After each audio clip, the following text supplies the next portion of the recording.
Welcome back, Guardians. In today's report, we will identify, detail, and attempt to provide a quality narrative for our fellow Guardians, the Warlocks.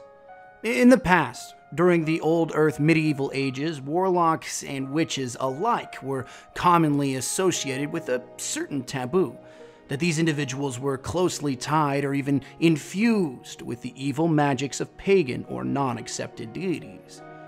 Now, it's possible, although unlikely, that in the past these individuals could have been warlocks of the darkness, having certain innate abilities that we now see in the enemies we face in our solar system. Or it could have just been superstition, but you must understand, warlocks have always been treated with an air of caution, and for the right reasons. The names of the most famous warlocks are often associated with insanity or madness. The Warlock orders are viewed with distrust, and the knowledge other Guardians have of how closely these Warlocks peter between light and dark is disturbing.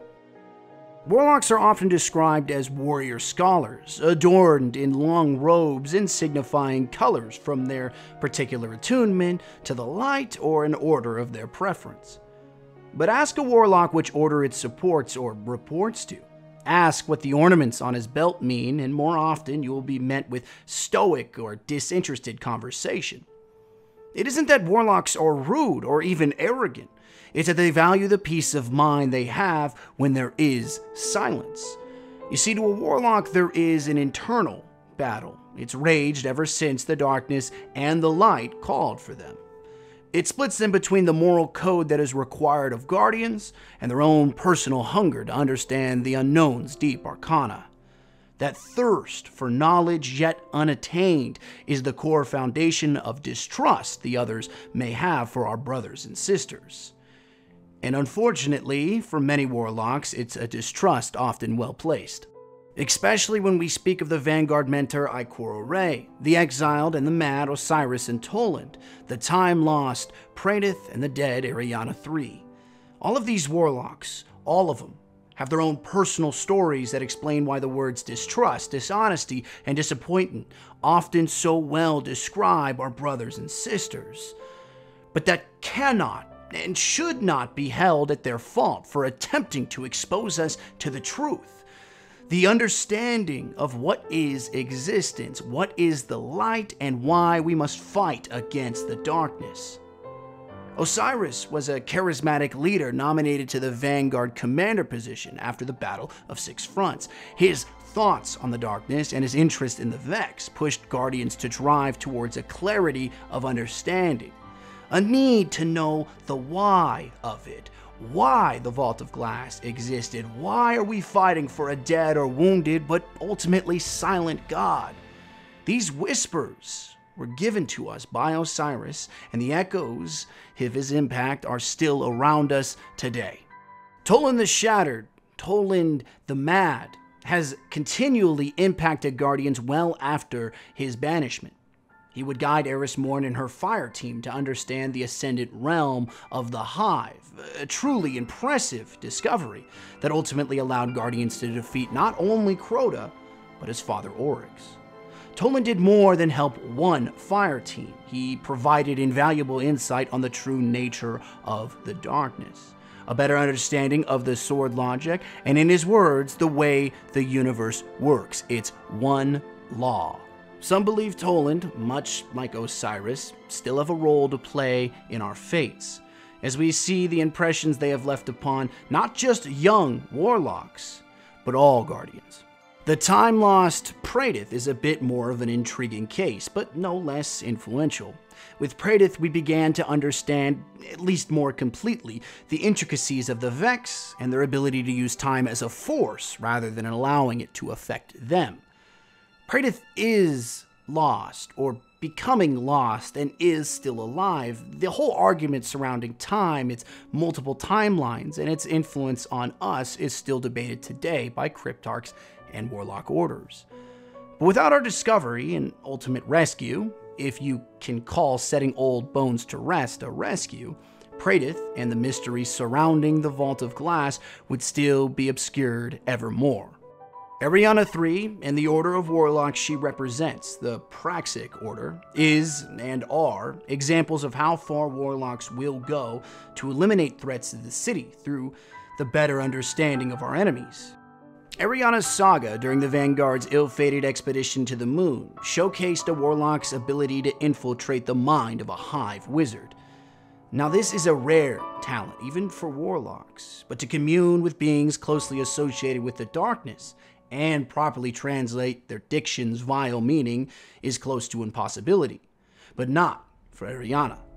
Ultimately, Eris Morn and Ariana would attempt to eliminate Crota with Toland and the others, in an attempt to remove the oncoming scourge before it could strike the city.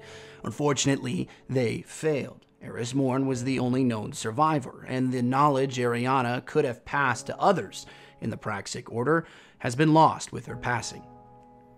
Ariana was even given the Comormat Seal, the highest honor given to Warlocks of the Order, signifying bravery and sacrifice. It is a reward in which its requirements are not easily achieved. There is the Vanguard Mentor and Season Leader Ikora Rey, who every Warlock at some point has had dealings with, whether formal or informal.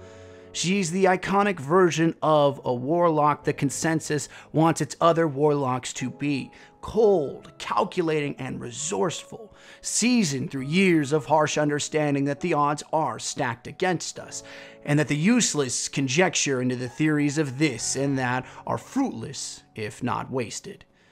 But Ikora is respected amongst all orders, the Thananonauts, the Praxic members, and the Jinsum scribes, among many more yet unnamed. And to gain that respect, to mentor over all Warlocks, is something only few, if any, like her could ever achieve. It takes a certain diplomatic nature to balance the Vanguard leadership and provide hard counters to Cade and Zavala when necessary. But her true calling has not been diminished by her position, as her role in the Vanguard Council is to gather intelligence on the material forces of the darkness and the immaterial mysteries.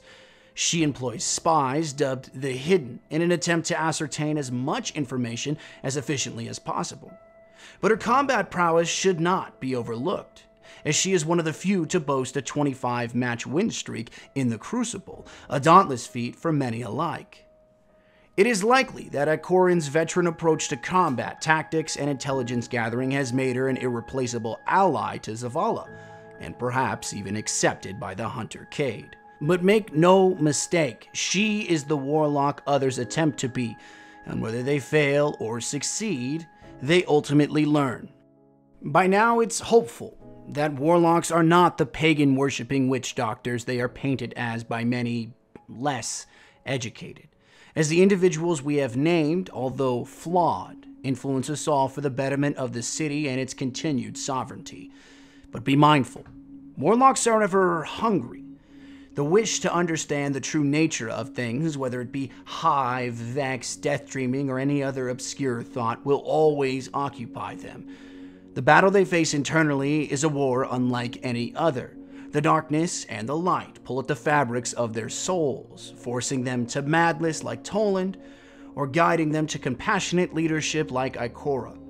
This internal war is unseen. The tendrils of the darkness ask Warlocks to accept their true nature as scholars, not of the light, but of the universe. And to be fair, this call is alluring to anyone of any class, not just Warlocks. But this is their chosen crutch. It is a Warlock's foundation to discover and hold secrets, as it is a path to absolute power. Perhaps choosing to be untrusting of Warlocks is wise. Perhaps it's possible the thoughts of a small mind could be shattered by the implications of deep thought. Or perhaps we are all just fearful of those who wander too closely to the unknown, the great blackened abyss. But you should place your trust in actions, and the Warlocks have proven, just like the Titans and Hunters, that feats of fame, bravery, and sacrifice are character traits of all Guardians, not just one class. Open yourselves to the idea that Warlocks can offer you much more than void-filled explosions or tormented arcs of lightning. They can offer you a gift that in itself is unending.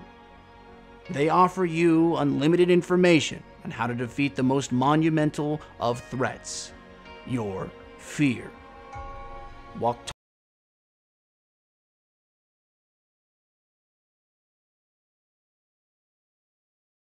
here. If you'd like to support the channel further, please feel free to check out the script link, my Patreon, and the new apparel in the Spreadshirt shop, all linked down below. If you want to join the conversation on our Discord server, we allow everyone in. Like the video if you enjoyed the content, and subscribe for more.